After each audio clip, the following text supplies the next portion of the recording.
Hey, there I am. I was just looking back at this new thing over here, Mike Griffith. Are you live, Mike? Are you over there? I don't know. I'm This live. is a rough opening. It's not a cold opening. This is it's a rough opening. season 3, episode Season 1. 3, episode 1. Behind me here, I'm Louis Amostoy, by the way. There it is, and Jason Galvin here from Channel 17, KGET, is here, and we're going to have a fun show. We have a full hour of motorsports conversations, and we got in the bullpen, actually, around the corner, got none other than Steve Hughes.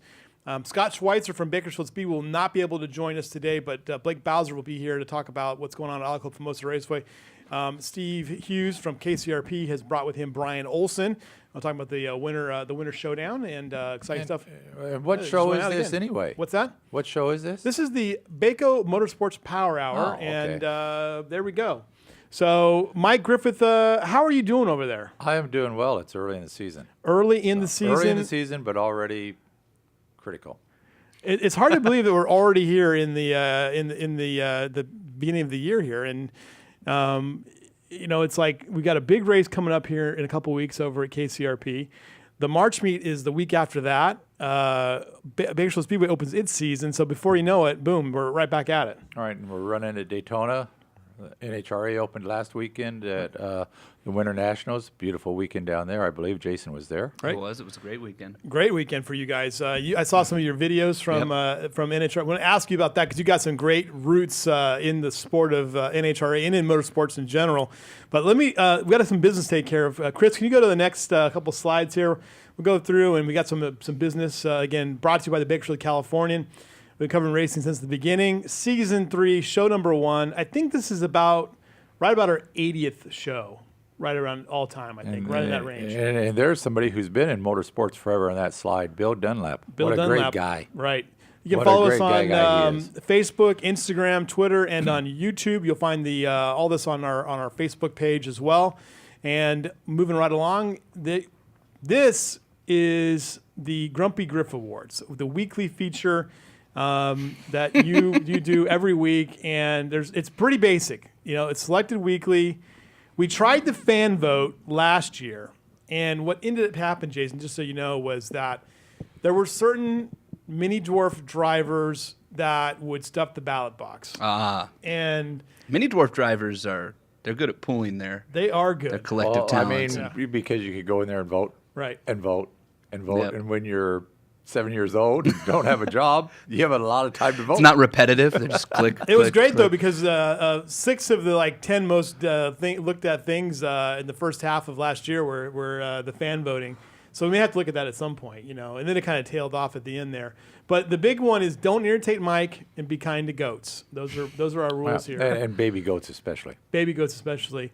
Do you think you're going to have – we're not going to have the Power Hour page in print tomorrow. We'll have that probably in a couple of weeks when we get back into things fully. But the first driver of the week coming out of the KCRP, that could be Derek Thorne, our 2015 Driver of the Year. Who do you think? Yeah, there could be a lot. You could have one. You could happen. have one this week if we did the page because you could have We could have maybe Brad Pounds. Maybe? I would probably do Brad Pounds. He had a heck of a drive. That was a heck of an A-mod race out there. And I got to give John Piker credit for that track. That turn 1 when they first opened it's tight. Right. I don't call it 1 and 2. It was so tight. It was like a tryover. That was 1, and the others were 2 and 3. Right. But he's worked on that track a lot, and that turn 1-2 is still tricky and a little different, but he's got that track really racy, and that A-mod race was a very good race. All right, moving on. This will come back again this year. Last year was the first time we ever did this, and I'm just going to show this to everybody. The Fast Trip Motorsports all-area team, there was part of the team that we had, and let me see if I have any more. I don't have any more, but in our special section, by the way, which we need to sell these, Mike. Don't you think? It was awesome. Get Kevin to sign them. Make them collector's items. Yeah, exactly. This was awesome. Look at that. We had all of these guys in there. So we're going to do that again this year. Fast Trip has signed up to do it again. They were really pleased with how it turned out. And Mike, I think you worried about it a lot last year, but when it came together, it was pretty awesome to see all those pictures. Yeah, it's tough. You got 50-some drivers there, and we missed some mugs. Some of these guys are hard to get. We don't get out there, especially the drag strip guys.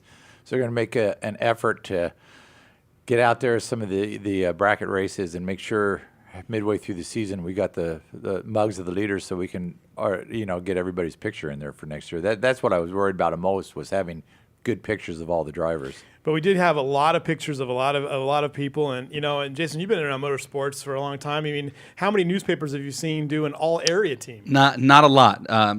Actually, this might have been the first one that I've seen. And granted, I've lived in bigger cities than Bakersfield most of my life, but it's always amazed me the level of talent that comes from this area in motorsports, and I don't think that Bakersfield gets enough credit on a whole necessarily with just how much motorsports talent comes out of here, whether it be at the grassroots local level with the histories that we have in short tracks, both on asphalt and dirt, or at the drag race level, or even when you get up to the national level. I mean, it'd be hard-pressed to find a city that's produced, multi-time Indy 500 winners alongside a Daytona 500 winner, and a NASCAR champion, and multiple drag racing legends. I mean, it doesn't happen. Absolutely. And look at this. We got some young people in here that might be moving on to bigger and better things as they go through their careers here. And you look at some of the storylines that came out of last year. I'm looking at this list. I'm like Jason Barta having a great season at Famosa. You had Johnny Bedingfield, who had a great year at Kern County Raceway Park. Tina Bell. Those are just alphabetical order, and you can look through there and say, wow, they had an amazing run of things in 2015. And will that continue in 2016? That's a good question. I don't think you're going to see Johnny Bedingfield win 7 races. Who knows? That type of thing. Tina Bell, I think she might be moving up. Yeah. I'll have to ask it. Yeah, we'll figure that out here eventually. I mean, you look at the young kids. Kiersey Young was the dominant driver at KCRP in Mini Dwarfs last year, and she was out there on the dirt, won the first 2 races of the Winners Series, was half a track ahead in the 3rd race last Saturday, and broke an axle. So she could have already had 3 wins the first 3 races. So our criteria is that you win 3 races at an oval track, you win, you get in. That's Bakersfield area tracks only. But if you're out of area, you can be part of it. 2 wins at a drag strip. And then we also have some sort of extra criteria that we have. So some people that may not have qualified under those categories, if you go to the next slide, Chris, these are some other areas you can get at. Points championship at a local track or a sanctioned series. We're not going to probably consider, we found it to be difficult to track down the points championships at other tracks. And we did have some issues at the end of the year, so we're going to reevaluate that. But if you win a March Meet championship and a California Hot Rod reunion title, and you're from Kern County, then boom, that's an automatic win. Or a Bud Nationals, or another major event at KCRP. So those are things that we really are pleased with. So, and the other last but not least on this deal, and this is another Griff rule. You have to have good behavioral issues, because otherwise, no fighting in the pits. I'm telling you what, Amistoy will never be an all-area driver. Never will be an all-area driver. So there you go. I'm probably out too. Let's talk, Jason. You are now. You came here. How long have you been at Channel 17 now?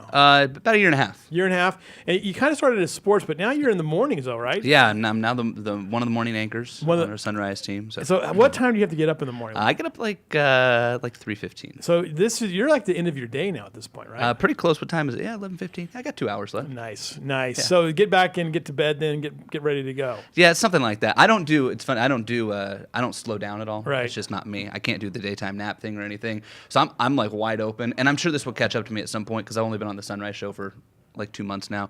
I go to bed at like 9:30. Wow. And get up at 3:15. No naps. Wide open. Sometimes I stay at work late just because I feel like it. It's bad. It'll catch up with me. My wife doesn't like it. Where did you come from originally? Well, tell me a little bit about your background. So born and raised in Santa Clarita, right over the hill. Right. Went to community college there. Took the long way through school, so I didn't graduate community college till I was like 25 almost. Went to Arizona State for journalism school. Nice. With like literally 8 other kids from College of the Canyons. Yeah, isn't like everybody that's here like a Cronkite person? So KRO 23 actually has a program through Cronkite that ironically I applied for to end up here and got shut down because I told them I would only come if I could do sports. Right. Don't want to do news. I'm only interested if I could do sports. And now you're here doing news. And a year and a half later, I don't do sports anymore. Nice. So it's just kind of funny how that stuff works out. But yeah, started sports. And in Lena, Washington, also from Also a Cronkite grad. Right. Yeah. Ironically, we were there close to the same times, and I didn't know Lena. Didn't It's know the weirdest her. thing. Wow. I know almost every Cronkite grad working in this valley. I had close relationships with in college, except for Lena. Interesting. So All just right. funny how this stuff works. But you know, part of your time though, you were driving cars though too, right? Yeah, I've been all over the place in racing. I grew up around auto racing. My uncle is a multi-time national event winning and world championship crew chief in the NHRA. If you name a top 10 driver in the history of the you sport, can mention his name. Pat Galvin. Okay. If they've driven a fuel car at a high caliber level, there's a good chance that he worked on their car when they won a race at some point. Wow. Whether it be Don Perdome, Shirley Muldowney, when Tom McEwen won the U.S. Nationals in that big upset over at Snake, my uncle was the crew chief of McEwen's car during that race. So he's been all around the sport. The Coletta family and Jim Oberhofer are like his best friends, which is why I was out at the drag races all weekend hanging out with them. So that was fun. And then I got into stock car racing. A similar situation. One of my best friends were grandkids and babies of the drag racing generation. Was a kart racer down in L.A. and he got into racing at Irwindale Speedway long before KCRP existed, kind of in that lull between KCRP and Mesa. And so he asked me to just come work on his truck. And I started working on it. I was a NASCAR fan, didn't know a lot about it, and then I found myself working on more cars, and then I got to race a couple cars and won a race at Irwindale once, and then somebody put a microphone in my hand, and now here I am. That changed things for you then It a little did. bit. It did. But when you go, like you were posting videos from the Winter Nationals in Pomona this last weekend, another huge opening season, a lot of changes to NHRA. A lot of changes. Does that feel like home to you then? It does, because most of the people that I grew up with are there, and I feel like even as media members, and maybe Griff can back me up, or you even, when you go to big events like that, it's still easy to maybe not get starstruck, but if you're at the NASCAR race, I announced at Phoenix at the Cup race there for 4 years, and if Jeff Gordon or Dale Earnhardt Jr. walked by, I wasn't like, oh my gosh, but it still would like strike you like, wow, that's Right. Jeff Gordon standing right in front of me. And that doesn't happen at the drag races for me, probably because I grew up with all those people. Right. If we went to dinner on a Friday night, they were there. Non-race season. If we had a Super Bowl party, they were there. So those. They're like everyday people to me. What is it about this sport too that I always marvel at this, like when we go to the March meet or something, like guys just show up, I Right. mean, like what was his name, Beckman just shows up and just walks around and like buys stuff and then leaves. I mean, that's just how it is, and they seem much more down to earth and accessible. Is that how that sport is? I think it's just kind of the Griff's been around drag racing a long time. It's just kind of like the tradition and history of drag racing. They've always branded themselves. Back when NASCAR and Champ Car and everybody else, when you had to pay a ton of money and know somebody to get into the pits, Right. drag racers were like, no. I mean, everybody, come on in, see the cars, And I think a lot of that started, racing has unfortunately changed because I feel like a decent amount of it is the cars that we drive have changed. Right. You and I don't change our oil anymore. Everything on our cars is electronic. But when racing was in heyday back in the 60s, 70s, 80s, when everybody was working on their muscle cars and whatnot, drag racing is the sport that connected most to that. Right. And I think that because of that, most of the drivers and crew members in drag racing started as fans. Yeah. And they started as you and me and the grassroots car people, as to where the drivers in NASCAR or IndyCar, at some point, whether they liked it or not, had to come into a ton of money or they didn't get there. And drag racing's just not built that way. When you came out here, and you obviously have been here for races before. several I mean, what's your first racing experience in Bakersfield? First racing experience in Bakersfield, well, I was at Famoso for sure. Probably don't even remember, right? No, no. I mean, maybe 20 years ago, Yeah. Hot Rod Reunion or the March Meet. I couldn't even tell you which one it was, honestly, Yeah. at this point. Yeah, that's been a long time. Been to Famoso a whole bunch. My first, I guess, non-Famoso experience I can remember, my two best friends do a little sideshow TV service thing. They call it Low Budget TV. Oh, those guys are great. We love those guys. Tommy and Jeffrey Tommy- they were my best men in my wedding. I had two Wow. of them because they're best friends. And Wait, how do they do that? Because they're always at an event. yeah, they had to take a weekend off. Did they shower? They do shower. Right. They had to for the wedding. That was Yep. part of the stipulation. Yeah. But we had to actually schedule a photographer to go shoot races for them on my wedding weekend. That should tell you how committed they are. They are. They didn't want to miss the races, so those two guys are incredibly hardworking. Yes. It's been fun to kind of watch them, sort of grow their game too. You should see how they start. They started literally with like a $40 camcorder and a plastic Toys R Us microphone. Wow. At the back when the Toyota All-Star Showdown was going on at Irwindale Speedway, when NASCAR had that for the East and West Series, and the Tour back when the Tour was a NASCAR sanctioned event, and they literally started at Irwindale with that and got recognized on Speed Channel one time because they had these toy microphones and they were interviewing people, and it just kind of took off from interesting there. to see the growth of them, as well as we can go into drag racing and Les Mayhew. Right, Yeah. Les Mayhew is Who another. came out there with the low budget camera and started videotaping the races, and then now puts together great stuff over the past few years, and to see his growth in that same area has been fun. I like to employ Tommy and those guys. I love those guys. They're fantastic. They're They do a great great people. job. They work All right, hard. stay with us. We're gonna keep you around. We're gonna take a quick break. We're gonna have Steve Hughes come up here next on the next segment, talk about what's going on at Kern County Raceway Park, where it's gonna be the three of us talking to Steve Hughes about what's coming on with their big race coming up. We'll take a break. We'll be right back after these messages.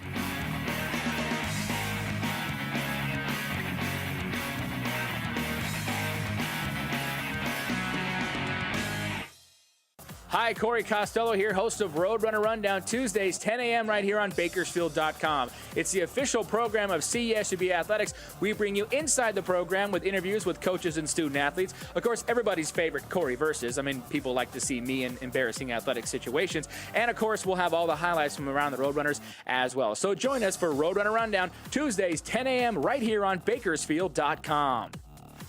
Roadrunner Rundown on Bakersfield.com.